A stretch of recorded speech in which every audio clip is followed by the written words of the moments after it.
Okay, we are live. Welcome back to Book Talks.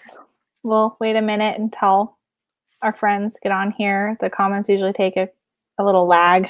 But we have Kendra, our normal co-host, and a guest co-host of Nicole.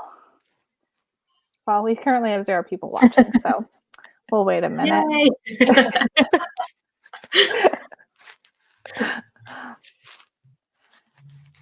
What do all you guys have for dinner tonight? Because I haven't had dinner yet. What do you guys have? We did tacos. Oh my gosh, so did we. Because it's Tuesday. No, Basic Patrick white got girls. Patrick got an Instapot for his birthday. So we just got like an Instapot like cookbook, and there was like a chili lime chicken that we decided to make into tacos. Oh, yum. That does sound good. I've heard great things about Instant Pots. I don't like them. I refuse to use it. It's scary, but I feel like the meat isn't as tender as in a crock pot. That's why I don't like it. Mm-hmm. I haven't minded it yet. Oh, Beth remembered to set her alarm. Oh, hi, Beth. Hi, Gayleen, as well. Looks like we have 3 people watching, so we have a few people on. Did you guys all read the book, The Flight Girls? I don't have my copy with me, but there we go. See, I don't even need it because you guys have it.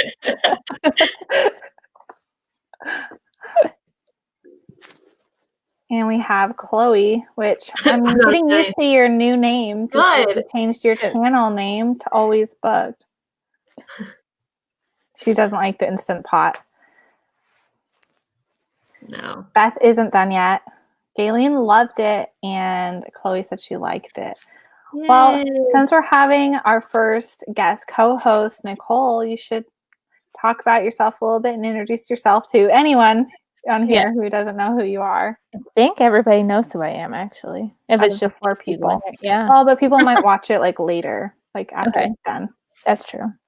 So my name's Nicole. I'm the girly girl bookworm who forgot to put that as my title on the bottom. Let's see. I obviously film book videos as well.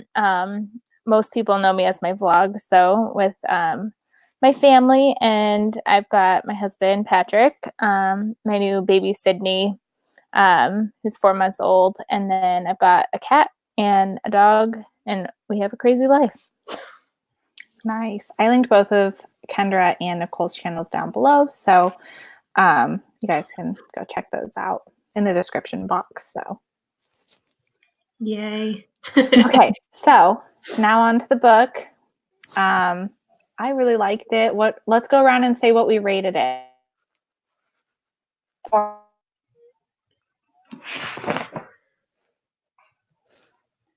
I think she'll get you guys. Oh, there you go. Oh, I said I gave it 4.5 stars. I also gave it 4.5 stars too. I did 4.5 or 5. I can't remember. We all really liked it, so yeah. I'm really happy about that because we've had some bad luck with some of the books in the past. So I'm really happy we all enjoyed it. Yeah, and it was a different genre outside of what we've been reading, so it was kind of a fresh, something fresh. Yeah, I was gonna say it was a very refreshing read. Yeah, and I find that sometimes historical fiction can be so dense and long-winded. Yeah, this wasn't. I felt like this one read so fast. I was really worried that it was going to take forever to read because it is a little bit longer from what I remember. But it read so fast. I felt like it read just as fast as a contemporary. Yeah, I agree. Yeah, it was 368 pages, so it wasn't terrible, but oh yeah, that's not too bad at all. But some historicals are 500 pages, so I was worried it would be kind of, I don't know, dense. And I really liked the subject matter. What did you guys think of the subject matter? I thought it was super interesting because I've never read anything about the WASP before, and I didn't even know that they weren't actually in the army, that they were just contractors. Yeah. They didn't get any of the benefits or anything. They weren't really recognized very as being interesting. part of the military, even though they were doing just as much work. And when they were being like sent away, like, oh, the boys are coming home now, you can go. I was like, what? Yeah. They already did all the hard work for you. What I found was interesting is every time they would do, I think it was, when they were the WASPs and they would take the planes to other bases, everyone would be so shocked. Like, oh, it's a woman flying this plane. She's like, yes, I've flown like 24 types of planes. Like, I know all the different planes. And they're like, but you're a woman. How? Yeah. So what did you think of her being at Pearl Harbor when it was bombed? I feel like I slowly didn't see it coming. Me too. Which I felt so dumb. I knew it was coming, and then suddenly it happened, and I was like, "What the heck?" Like, I wasn't prepared for this. Yeah. What about you? That made me kind of tear up a little bit, like that part, because like the devastation and like, and her friend. I don't know. There's like this movie. Yeah, there's a movie that's about Pearl Harbor. Is it called Pearl Harbor? I don't know. It's about Pearl Harbor, and it's a good movie. Like that reminded me of that. Like it was so emotional, and so when I read the part in the book, I felt kind of the same type of emotion. And her like running home to like find her friend. Yeah. That like stayed home that day. Oh, I know. And so there was a little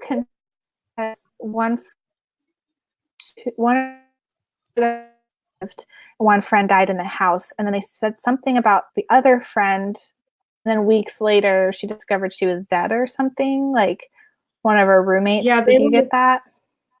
They were out dancing or something with guys, I think, or something like that. And I'm trying to remember. Yeah, because I know that they were all out. Yeah. Like they didn't come home. Right. Two never came home. But then I kept getting confused because I thought Claire lived with them, and then I realized Claire didn't live with them. No, she was their friend, she was a nurse, I believe. The nurse. Mm-hmm. Yeah. And all the people in the house were the trainer, the pilots. Trainers. Yeah. Mm-hmm. I thought that was one of the most impactful. And I remember when the Pearl Harbor scene happened, and that's when I think like part 2 started, is like after the Pearl Harbor scene. And I remember like feeling so sucked into the story after reading that, like that I just didn't want to put it down. And like sometimes, World War II, especially like the fiction can be so heavy. And even though this was heavy, like I felt like I really couldn't put it down. Like it was just so readable. Yeah. And I like seeing a different side of World War II because we're so used to seeing like concentration camps in Europe. And so it was kind of cool to see what was happening like on our end. Yeah, I loved how it was set in the United States. Yeah, something different, fresh, and like you got to see a different take. And I remember when I told my husband Jordan that we were doing this for our January read, and since he's in the Air Force, like he knows a lot about planes, and I told him it was about the WASPs, and he told me just like how cool they were and like all these cool things about them. And so I was like so pumped to read the book because he was just telling me that they're really awesome.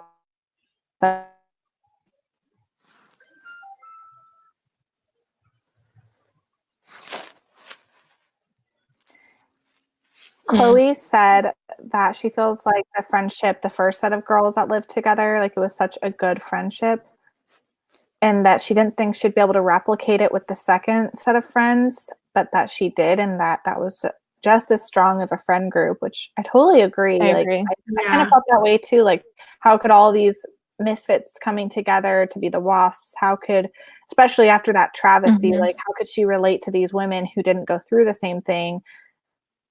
And somehow she ended up finding just the same type of friendship, if not better, with the girls that ended up being in the WASPs. Yeah, I thought it was interesting how she tried to like hide her past that she was at Pearl Harbor. Maybe she didn't want pity. Yeah. Could be. Or maybe it was just too fresh for her that she didn't want to talk about losing her friends. Yeah, reliving it over and over again. Right. I mean, that could be really traumatizing. Yeah. I liked how she stayed friends with Claire the whole time, though. Mm-hmm. Yeah, and she kept up with her and found out, I think Claire's only like got married and everything like that. Yeah, I think the friendships were definitely some of the strong points in this book for sure, as well as the romance. So I do appreciate that there was a really strong, friends were one of the main themes in the book. And you feel just as connected to the friend group as you do the romantic interest, which sometimes you usually feel more connected to one or the other. But I felt like equally connected to her relationships with, like, you said it was Carol Ann was her like best friend in the Yeah, wall. that one killed me. Yeah, Carol Ann, as you do, you feel just as connected to her as you do to James, the guy who, she worked with and now he's deployed. Yeah. What did you think about them, her and James, being like, oh, we're just friends, and then like their letters, like clearly they care about each other, but like, did you get frustrated that they kept denying that it was anything more than friendship? I think they were just scared that, something would happen and you'd just be in too deep. I don't know. Yeah, it started to get to a point though where it felt kind of platonic, so I started kind of rooting for the other guy. I don't think I rooted for the other guy at all. I wanted her to be with James the whole time. I didn't know if she would end up with James, but I knew she wouldn't end up with the other guy because of his behavior. But I didn't know if it'd be one of those bittersweet stories where like he dies or something. I don't know. Like, I didn't know if maybe obviously towards the end we could tell that he wasn't going to die. Yeah. I was rereading the synopsis, so I thought it was really interesting because it says how James goes missing, but like James doesn't go missing until like I feel like the last 100 pages. So I was surprised that it would spoil that. Yes, I saw that. I saw that in the flap, and I was like talking to, I think, Kendra about it, and then I say that he goes missing in action, and that I felt so bad saying that because then it happened like so much later in the book. Yeah. I feel like sometimes the synopsis of a book give away a little bit too much. Yes. A lot of times I don't read the synopsis. I'll read like the first little paragraph, and if I'm drawn to it, then I'm like, okay, I'm reading that. But I don't usually read the whole entire synopsis ever. It's too spoilery. I'm guilty of like rarely reading a synopsis. I just like pick up a book. Oh, does that look good? Okay, I'll read that. Yeah. And then I sometimes it's like shooting myself in the foot because then I read it and I'm like, ew, I hate this. Then I read the synopsis. I'm like, well, if I just read the book flap, I would have known I wouldn't like this. Yeah. Look at some of the comments. Beth said she also doesn't like to read the synopsis a lot because you get spoiled. And I think Michelle was saying, Kendra, that she also only liked James and she really didn't like the other guy. And Gayleen says that she thought the other guy was way too pushy. I can see that. Yeah, I thought he was kind of pushy too. He's just like every other girl wants me. Like, why don't you want me? Like, we can just get married. And she's like, whoa. I'm like, one date, buddy. That jumped so fast. Like, he was like asking her to move to like Washington, or was it Washington, Seattle, or something? Yeah. And she had just gotten over saying, like, no, I don't want to get married. And then he was like, oh, by the way, let's go have kids. Yeah, like, no. It does not align with her like goals at all. Like, did he not listen to her when she said that, like, she wants to own her own airfield? Like, that's what she wanted to do. And I'm really happy that she didn't sacrifice her dreams for someone else. Like, a lot of times in books, like especially like sometimes a romance, women or men sometimes they sacrifice their dream in order to make it work with the love interest. So I'm here, it really wasn't her sacrificing her dream for the love interest. She got to do exactly what she wanted, which is own an airfield. Yeah. And kind of going back to how we love the friendships, we love the romance. I love the parent support in this one. Like, her father was like 100% supportive. He like went and put a deposit on the airfield for her since she couldn't. And I was like, you go, Dad. I'm surprised usually in like books like this, it's the parents are like not very supportive of a woman being so like doing independent. job. Yeah. Mm-hmm. And so I was really surprised by that, Nicole, that they were so supportive, because I was expecting them to be kind of snobby. Yeah, because they were Mhm. super wealthy. Yeah. How they were setting it up made me think that maybe they would be a little bit snobby, and they ended up being really nice people. And I was kind of surprised by that. Yeah. I think all the comments are a little bit on the slow side, because everyone's still talking about how the other guy's a creep. Apparently, I like them creepy. I think my favorite relationship was definitely with her, Audrey, and Mary Ann. Carol. Carol Ann. Whatever. Something Ann. A lady. Yeah. I think they were my favorite like relationship, and when she like dies, that like broke my heart. That made me cry the most in the book. And when she like brought her like ashes home, like, and her mom like telling her you could pick anything out of her room that you want, I was just like, oh yeah. Oh, and then she's like, doesn't the fiance want this? Oh, honey, Yeah. died like a few 2 days ago before her. And it's like, oh my gosh, they both died. But then I was like, is this the Notebook? Did they die together on purpose?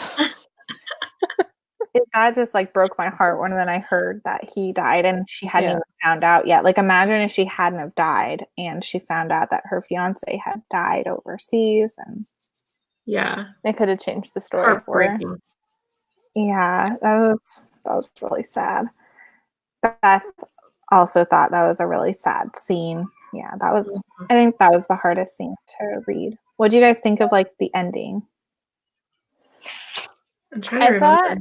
I felt like it happened really fast. Like all of a sudden, like he's missing. She flies over there. She stays there for a couple of weeks, comes back, and then bam, he's magically there. It felt a little like rushed. Convenient. Yeah. Like I knew that like based off of like all the foreshadowing of him saying that he was going to come fly into her airfield, like I knew that that was probably how it was going to end, but it just felt very like sudden. Yeah, I can see that, but I think it's because I was rooting for him the whole time that I didn't even care how it happened. I just wanted them to be together. That makes sense. Yeah. I really liked the ending, but at the same time I see like I had a feeling it was going to end like that, because they were setting it up that, oh, one day I'm going to come visit you at your airfield, like duh. So like it was being set up that way, and so I was really fulfilled because like waiting for that, but I felt like the scenes of her in Europe, like looking at hospital after hospital, was a little bit repetitive. Yeah. I did like who she stayed with over there, though. They were a fun little couple. Yeah. I'm blanking on what their names were, but I have no idea what their names were. Yeah. I feel like that was such a hard time. People like going to the hospitals to try and like find their loved ones. Yeah. Yeah. And will probably be unrecognizable if they've been badly injured from war. Yeah, exactly. Or emaciated from like a concentration camp. Like people don't look at all like themselves if they weigh nothing. Yeah. So I think it definitely emotionally happened the right way at the end, just because she didn't have to see him like so beat up, unhealthy. Yeah. And he even said that. He was like, I didn't want you to see me on the brink of death. And what if I had died? I only wanted you to see me if I was going to live. Because I think the idea in your head, oh, someone died, like, but then seeing them die in front of you are like two different things. And so he didn't want her to see him die or anything. Yeah, I agree. Yeah. Michelle was saying that she loves that there's a happy ending, because sometimes historical fiction gets too real, maybe too depressing. I like it to be realistic as well, even if it is like sad. I think that's what I like about historical fiction, because you get to learn about stuff that you didn't really learn in school. And for me, I honestly hated history in school. So me actually reading all this stuff now, it's like, wow, I'm actually appreciating what actually did happen. So yeah, everything I've read, like historical fiction wise, like most of it I didn't learn in school, and I'm wondering like why don't they teach more of this stuff yeah. in school? Like how do they decide? Maybe you know, Nicole, because I know. It's like Patrick teaches me all the time. Oh, is he a history teacher? Yeah. So like there's times where I'm like, can you help me? Can you teach me? Like, am I just stupid or did I miss something? I think in school, like how we learned history, it was like all the dates and then just knowing like what happened. And it wasn't like a story. Like There's no I feeling feel like to it. history is a story. And it's Right. not told like that. It's just facts. And that's all they ever teach you. And it's just so boring. Yeah, like do we really need to know the exact year that something happened, No. or would it be better to just understand the event and how it affected people? Yeah. I I will think so. suggest that. I have I a new mean, suggestion of how you need to teach world history this year. I feel like he has like guidelines he has to meet though. So Yeah. like you have to teach the dates. He doesn't really have a choice, but something for people who like make those decisions, like maybe they should reevaluate. Just like I know they're teaching math different because my mother-in-law, she teaches sixth grade math and they've started to teach it different. I heard it's horrible. Really? I think it's not so bad. It's better than you would think. My students know numbers way better than I feel like I know numbers. Because of how they're teaching math? Yeah, like the way that they're able to manipulate numbers and like figure out things. I feel like it may take them longer to do it, but they understand why they're doing what they're doing versus us. We're just a calculator. Memorizing. We just memorized everything when I was in school. Yeah. They're teaching more like, I guess it's called like number sense or something. Yeah, that's what it is. Someone, Michelle, asked, do we ever have to look up background information when we're reading historical fiction? Do you guys ever like look up stuff? It depends on what it is. I usually don't unless the book doesn't do a good job at making you feel like you understand. I don't like it when you're thrust into something and you have no idea what it's about. I like it when you're given some background information in the book, then you don't have to do any kind of outside research. Yeah. And a lot of times at the very end, the author's note usually explains everything too. Right. Like that's how I felt with Lilac Girls. The author like gave so much information in the author's note, and that book too was based off of real events, just like this one was. And I'm kind of curious, like what Audrey was based off of, and how much of what was included in the book like actually happened. Like, and that I'm sure happened, like women testing the planes, dying. Like, I'm sure that happened. Like, those are real type of events. Yeah. That was kind of like with the Tattooist of Auschwitz. Everybody keeps saying that it actually wasn't very historically accurate, but I also don't always read historical fiction for it to be 100% historically accurate either, because it is something that's supposed to entertain you, and it's fiction. It's fiction at the same time. So I'm like, I'm kind of okay. Like, I'm not sitting there like nitpicking like that if it's really happened the way she said it happened. Right. Right. I feel the same. Yeah. Chloe asked if we've read the sequel to Lilac Girls, which is called Lost Roses. Yes, I read it and I didn't really like it. It's technically a prequel, right? It's technically a prequel. You definitely could read it. You don't have to read both of them. And it was based off of World War I, and it's about the Romanov family. Yeah, I don't know enough about them. One of the like girls from Lilac Girls, the like mother or grandmother or something. And it was okay. I was really disappointed. It was like not as good as Lilac Girls. But I don't have a whole lot of interest in reading like Russian history that much. Yeah. Like I'm not as intrigued by Russian history as I am like some other history.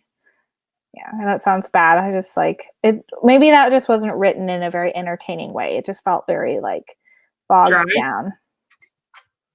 Yeah, it kind of dragged on. I didn't really like it. Yeah. Chloe was like, "Oh, good to know." She liked Lilac Girls, but hasn't. Yeah, it's okay. Yeah, I didn't. I have not been reading as much. Like, you didn't like that one as much. I think I remember when you first read it, you were like, "Oh, it kind of didn't meet up the hype for you." Yeah, so I feel like if I were to go to what is it? The Roses one. I feel like I wouldn't love it just because I already didn't love the other one. The first it's one. worse than The Lilac Girls Yeah, is that's actually it. the first historical fiction books I've ever read. So I think that's really? where I started really liking historical fiction. What's your guys' favorite like time period of historical fiction to read? Like, is what the Flight Girls was set in, is like that your favorite, or is there like some people I know prefer reading about like pioneers, some people like reading about I've never read anything of pioneers. No, I'm more of a World War II, like 1920s. Depends on where my mood's at. Yeah, I've read some like Vietnam historical fiction that's pretty good as well, like, you know, the 60s. Or like even, I think we've all read The Summer of '69, which is a little bit of Vietnam, mostly not. I just started it. Yeah, that one's really, really good. Nicole and I buddy read that one like last summer when it came out. And that one's really good. Is her newest one also historical fiction, or is her newest one women's fiction that's coming out this I'm not sure. summer? Let me see. Summer of 20. It's like, it's not summer of, what is it?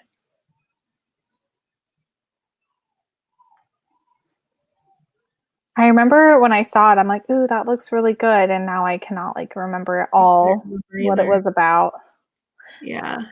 I know Amy Harmon's coming out with another historical fiction. Is she? Mm-hmm. Oh, yeah. I think that one is more like pioneer age. Is it? Something like that. When I saw it. Yeah, it was like on Read Now or something on NetGalley, but I decided not to get it just because Amy Harmon's books are on Kindle Unlimited, and I have so many arcs on my plate right now. Why can't I find it? Beth said it's like 28 or 29 summers. Yeah, okay, so then I was close. I think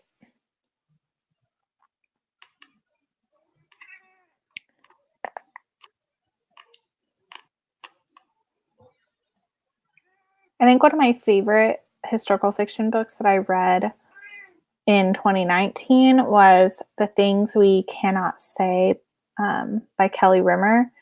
It reminded me a lot of The Nightingale by Chris and Hannah, which I read in 2018. I love that book. Yeah, I love that book so much. 28 Summers. 28 Summers. Is that historical fiction, or is it just women's fiction? People are already reading it. It's not even out yet. It just says fiction. Oh, okay. Let's see. I like it when she kind of branches out because, for instance, like I like her women's fiction too, but I loved Summer of '69, which was historical, and I really liked The Perfect Couple. To me, was a little more mystery. That was her first ever like mystery thriller type Yeah, it reminded me a lot of like a Big Little Lies type of. Actually, it reminded me a lot of like maybe Sally Hepworth too. Apparently, this one takes place in 2020, but also has flashbacks to 1993. Oh, interesting. Weird. I know, I'll read it. I read everything she writes, so I don't really care. I haven't read all her books. I'm like a little bit behind. I haven't read that Winter series, like the smaller books. Good. And I own them all. And I haven't read the Winter in Paradise, that Paradise series. I've read all of her books.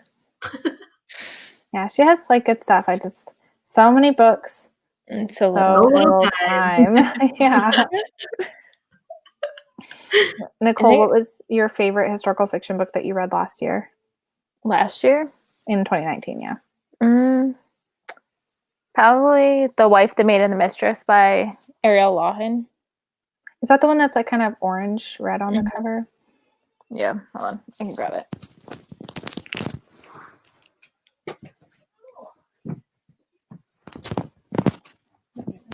This one. Oh, yeah, I recognize that cover.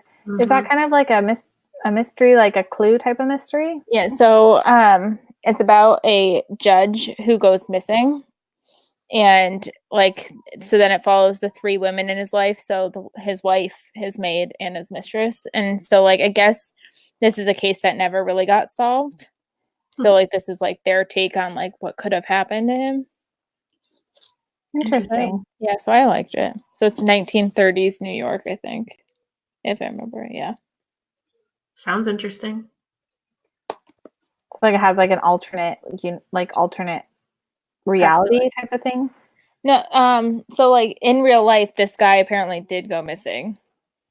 And so I guess this is the author's take of like what he thinks could have happened to him. Okay. That's so it's pretty like his interesting. imagining. Yeah. Yeah. What about you, Kendra? What was your favorite historical fiction book you read in 2019? The Nightingale. Yeah, that one's really good. Did you read that one, Nicole? Mm-hmm. Yeah. Did you like it? I did. That because I thought I was gonna be this big Kristen Hanna fan because of that one, and then I don't really like her other books. I almost unhauled all my books by her. I've only read Firefly Lane or whatever and Fly Away, that like duet together. Didn't really like the second book. Loved Firefly Lane, and I really liked The Nightingale. Like loved that book. The Night Road's really good. I have that one, but I've kept her more like historical fiction type of books, and I've gotten rid of most of my women's fiction ones of hers. Yeah, because I have a soft spot for her because she was like one of my very first authors I ever started reading. So I don't know. Yeah, I started reading her a long time ago, like when my mom bought her books. Actually, I think that's where most of my books by her were from my mom. Yeah. Then The Night Road, that was really good. I think I own it. And Winter. I mean, it's been a while, so who knows if it still holds up, but Beth said that Firefly Lane is going to be a movie coming out in 2020. Good. That book made me cry like a baby. Really sad. Reminds me a lot of that movie Beaches. I don't think I've seen that one. It's like about friends. It's like a friendship type of movie set in the past, and Firefly Lane is kind of I think it's a friendship book. I need to reread that one because I never read the sequel. I heard the sequel is garbage, so I've stayed away from it. Not great. It was mostly about one of the lady's daughters who was a total brat. But when I read it, I didn't have much knowledge about what makes a good book because I hadn't read like a lot of books. I was like, yeah, it's okay, it's good. But knowing now, like, what I know now, I'm like, oh, not so great. Beth is reading, or she read City of Girls. Oh, that's on my list. Yeah, I have that one too. I'm very curious about that because that author has written 2 nonfictions, and I did not read Eat, Pray, Love, but I read this other one that was about like marriage and divorce, and it was terrible. It was a nonfiction. Eat, Pray, Love isn't that great either. I did not read that one because I saw the movie, so I was like, oh, I don't need to read it. So I'm just kind of curious, like if her fiction, like what made her want to do fiction after having such terrible nonfiction. But the weird thing is, I think I heard that like her nonfiction was almost like she was paid to do it. Weird. Really? Yeah. I mean, that could be a conspiracy theory, but I think that's what I've heard. Wonder like why? Like, of course it's not going to turn out well if you're being like, well, I don't really want to do it, but I'm being paid, so. Yeah. Galen, so she likes Fiona Davis for historical fiction. I've never read that author. I can't even like picture what those books are. Any of Fiona Davis's. Like, The Masterpiece, I think, is one. I can't remember. Yeah, I own The Masterpiece. I've read that one actually. Is it good? It was okay. It was different. It was about like a whole bunch of art. So if you're into art, it'll be more up your alley. But I really want to read, I think it was Chelsea Girls. I think that was her release last year. Yeah, that one looked good. I remember a lot of people mentioning that one. Yeah. I just need to read more historical fiction. Yeah, I have been kind of slacking on historical fiction. There's this one author I really want to read called Kate Morton. Oh, I tried to read her. I got 100 pages in and stopped. You didn't like her books? Oh, that's nice. I have like 3 on my shelf. I might have just been in a bad mood. I have 2. I have The Lake House. I have that one too. Lake House. I have The Secret Keeper. Yeah, me too. The Secret Keeper was the one I DNF'd. Oh, you DNF'd? Yeah. I'll try it one day. I have like 2 big shelves of historical fiction, and I haven't been like keeping up with them. But somehow I read like, The Flight Girls that I got from the library but I have like Nothing you all own. these books on my shelves from that are. Oh yeah, Chloe also doesn't like Kate Morton. Huh. Flowery and dull is how she explains her writing. And Beth says she really liked The Lake House. So maybe The Lake House is the winning book, and maybe The Secret Keeper not so much. I feel like I just traded for another Kate Morton book, and it was like all the books that I did book haul are in this room. Trying to find. Beth said that The Lake House is dual timelines, which I love. It's like the river. Dual timelines. The river at, I don't know, I can't remember. But I do see that The Lost Girl of Paris by Pam Jeniff is on the floor, and that one looks really good. Yeah, I tried to trade somebody for that. It didn't work out. Oh. I have The Orphan. Maybe I got it. I traded for it.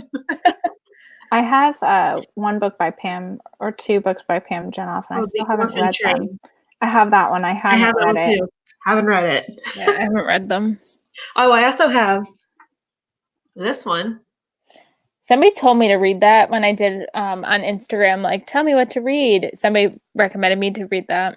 Also, they're like all in the bed. This one looks really good. I like the cover. I like this one, like, deals with the Red Cross, like women in the Red Cross in World War II. That's pretty cool. Yeah. Is it Red Cross, like America Red Cross, or people who went over? America. So that's cool. Yeah. Yes, the trading is dangerous, Beth. Yes, it is. I want to get rid of the books, but somehow I keep getting more books. Mm-hmm. That's so funny. It's a dangerous cycle. Very dangerous. I've like tried to stay off. Faith says that the audiobook of The Shoemaker's Wife by Adriana Trigiani was really good. And there were a lot of Italian phrases in it. I have no idea what I've never heard period of that takes place in. I've never heard of that one. The Shoemaker's Wife.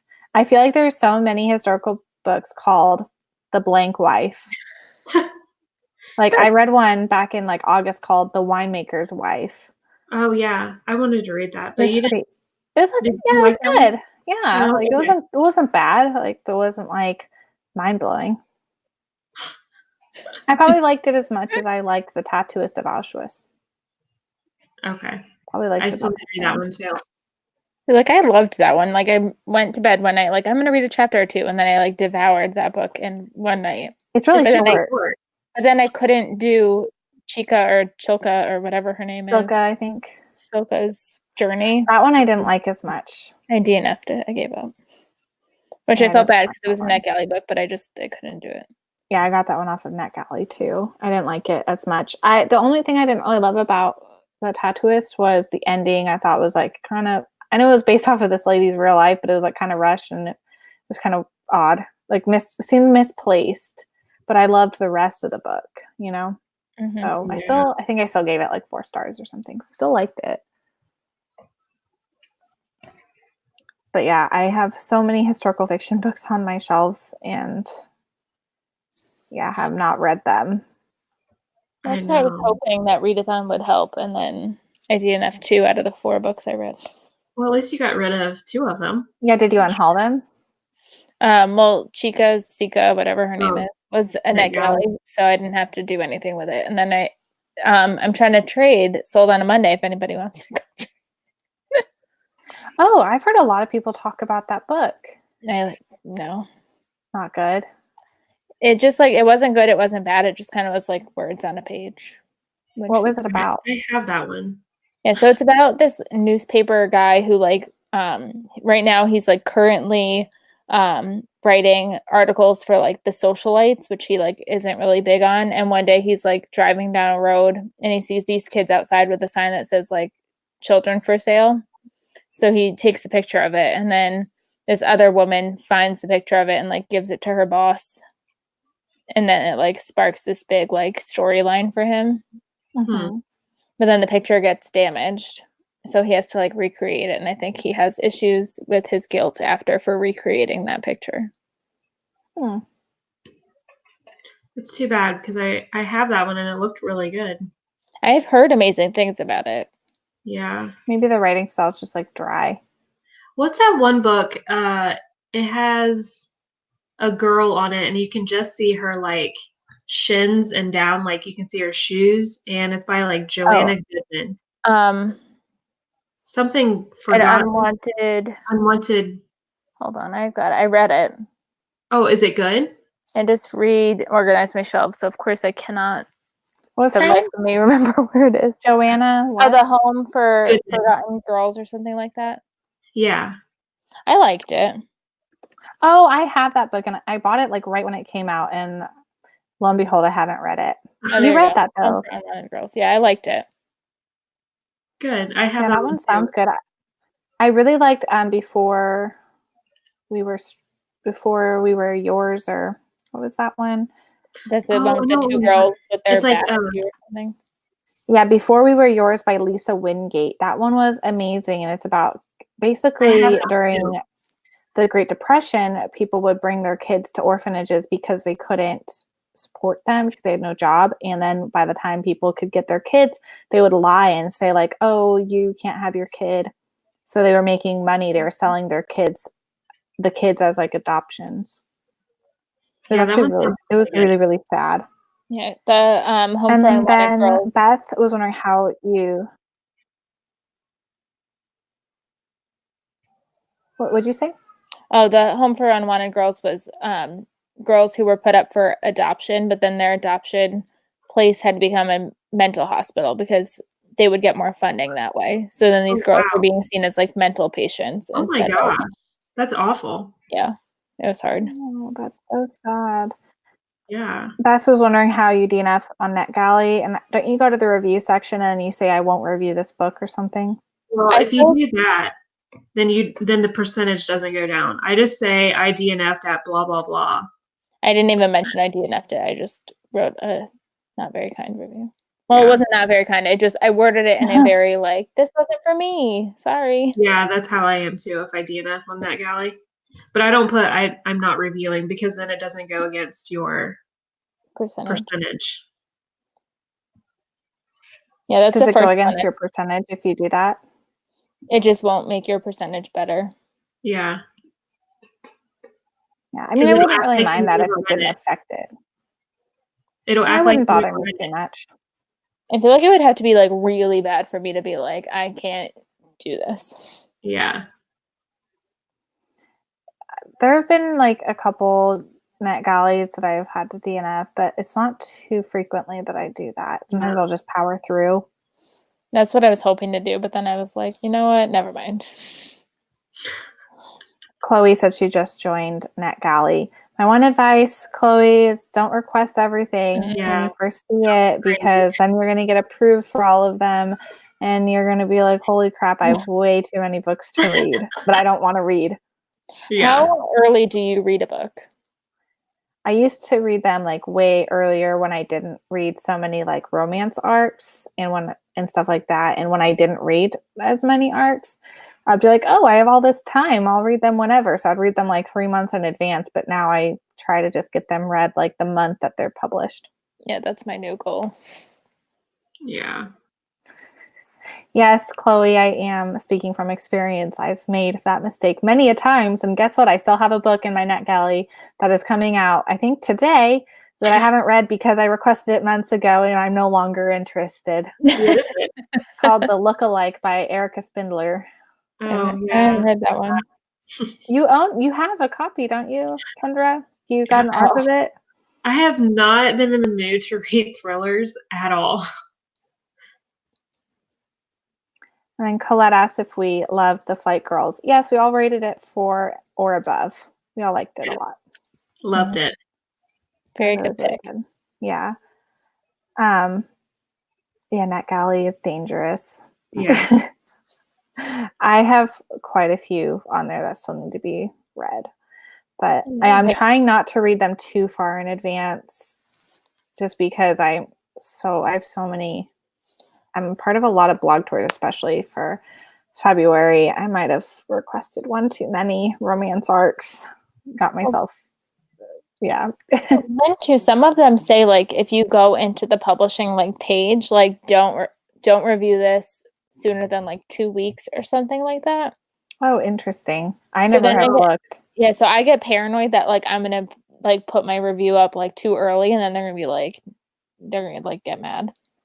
I've From I'm like sure they the didn't check, but I've never even I never even knew that, and so I probably had been making a mistake the whole time when I used to do it. it's so early. Yeah, because I never checked their their thing.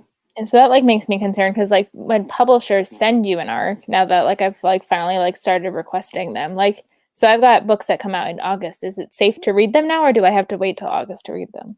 I would wait until like at least July. Yeah. At least a couple months before. Yeah, at least I would, just because sometimes if you do it too early, and I think this is why they don't want you to do it too early, People is forget someone will about see it. it and they're like, "Oh, it sounds so good," but then they forget about it. So they want Yeah. it to be hyped when Yeah. it's about to Yeah. come out. So I mean, that makes sense. What's crazy is like I do the blog tours for romance, and those you have to put it out on a certain day. You have to give them your links, and if you want to give it less than 3 stars, you're not supposed to post your review. Yeah. And then you also get the book like 2 days before the book comes out, and then they want the about review a day about a later. week. I hate that. They give out about 7 days, 7 to 10 days before, and sometimes I'm like, that's not very much time. No, No. because it's like Especially if if you're you're trying to not read in the something mood. else. Mm-hmm. Yeah. Chloe's asking what everyone's reading. Colette said she is reading Regretting You and Tattered.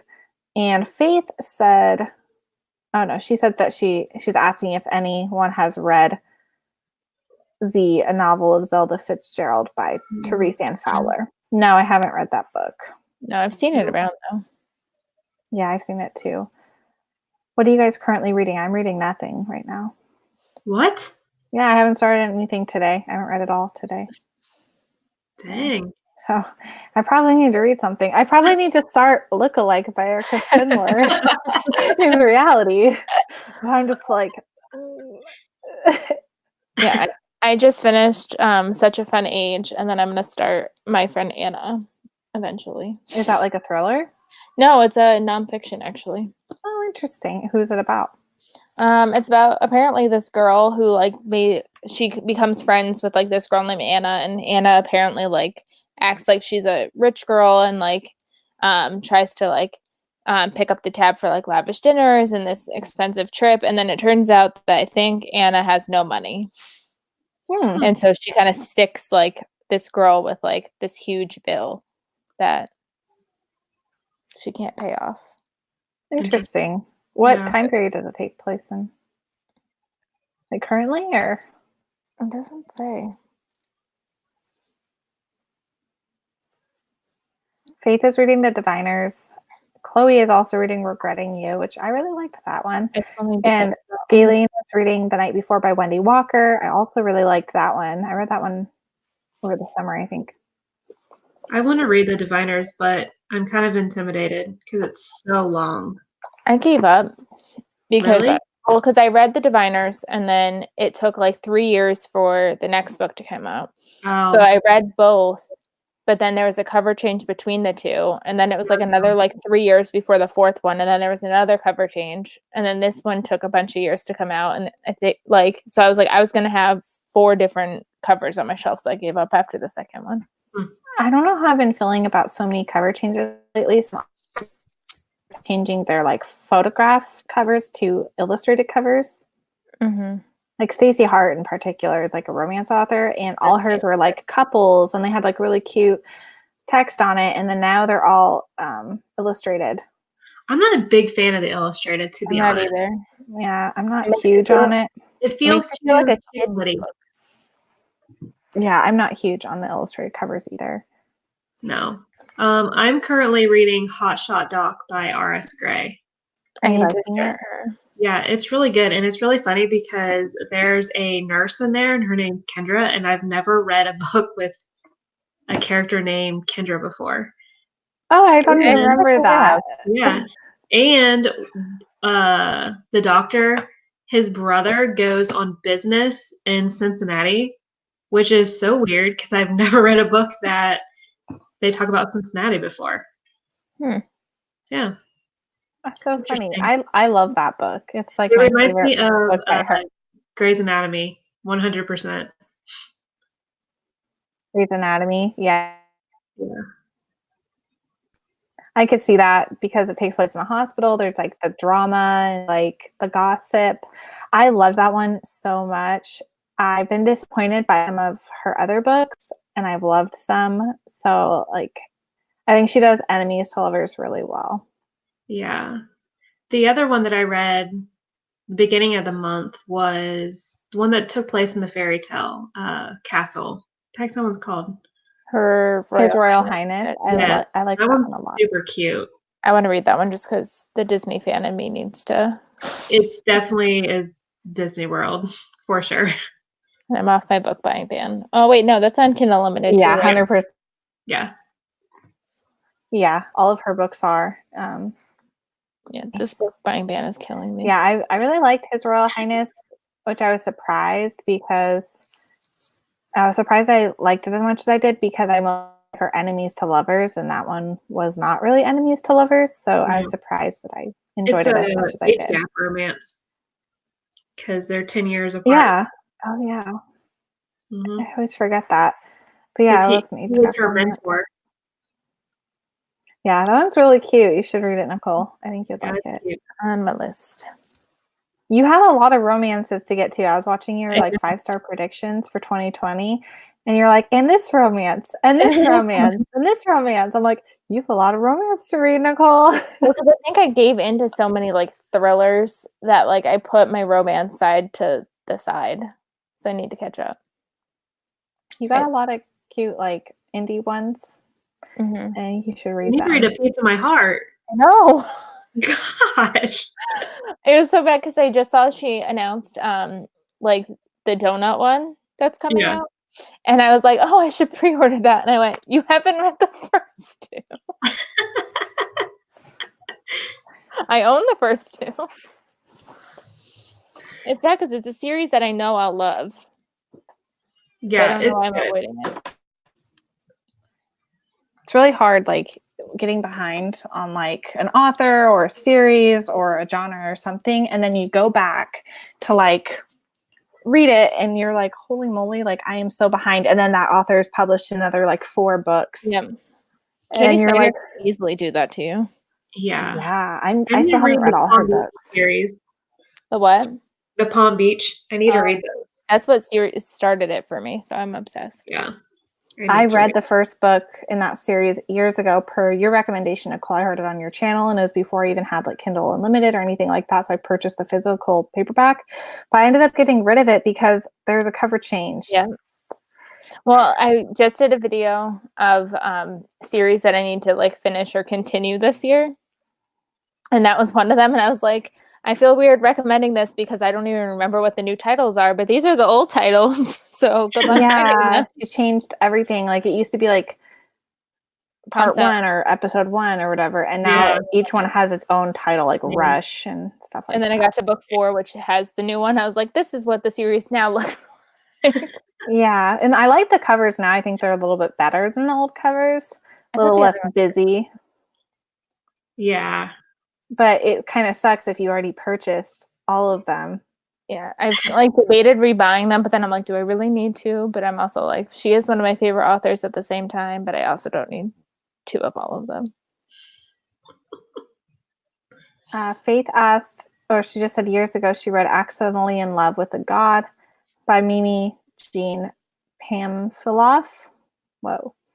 It was so funny and entertaining, and she wrote a lot of Kindle books. I've never read anything by her. Me neither. I've never questioned I was accidentally in love with a god. So that's funny. Awesome. Well, you've been on here for almost an hour and we're not really talking about the book anymore. It's like only so much you can talk about like one book, unless it's like 1,000 pages or something. Or if it's pages, really scandalous. Yeah. Yeah, that's true. And this one wasn't really scandalous. It was sweet and impactful. We all liked it. So that's cool. We all enjoyed it. But sometimes when like there's differing opinions, there's more to like discuss because one person like loves it, one person doesn't love it. But if we all love it, it's kind of all the same. Yeah. opinion. So, well, I'm glad to hear like most of the people looks like really enjoyed it or at least liked it. Mm-hmm. So Do that's we want to good to announce the hear. next book? Yeah, we can do that. Do you have it with you? Yeah.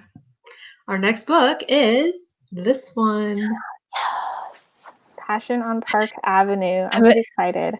Another romance that I've been saying that I need to read. It's super short too. Like, The third book is about to come out or has just come out. But I feel like even if people have read it like last year or something, like they can still join in and talk about it. Yeah. I don't even know what it's about. What is it about, Kendra? Can you read the back? I'm not gonna read the whole back, but we just had a discussion about that. it's about a woman. She is a CEO of a big jewelry company, and her new neighbor, he used to be like or his mom or her mom was his housekeeper. Oh, okay. So they knew each other from the past. I'm assuming it's their romance. That's my guess. Fun. So That's cute. So she's like a big wig. I just requested an e-copy from the library of that, so it should come in within the next couple of weeks. Yeah. It was on my Amazon wish list, so now it's coming off. Do we want to announce who our next guest host is? Yeah. I don't know how many of the people who are watching this watch her as well, but her name is Avery from Avery Loves Books. I watch her. Yeah. And since we're reading a romance, she loves romance. So we asked her to co-host with us, and I don't remember the date of the live show at the tip of my tongue. It's Wednesday, the last Wednesday of February. Yeah, at the same time. Yeah. That it was this one. So I'm really excited to read that book. I think it was nice being earlier, by the way. Yeah, I agree. Because for me, like, it's almost dinner time. So when we started an hour later, I would have to eat dinner later or dinner earlier. But now I can eat dinner at like normal time. Normal time. Yeah, I like it an hour earlier too because by 10 o'clock it's my bedtime. Mm-hmm. Yeah, I hear ya. Well, awesome. Yeah, I'm really excited for the romance next month. And I really like the historical fiction this month. It was great to have like a change. A variety. Yeah, a little bit of variety. Well, thank you so much, Nicole, for joining us. We had a lot of fun.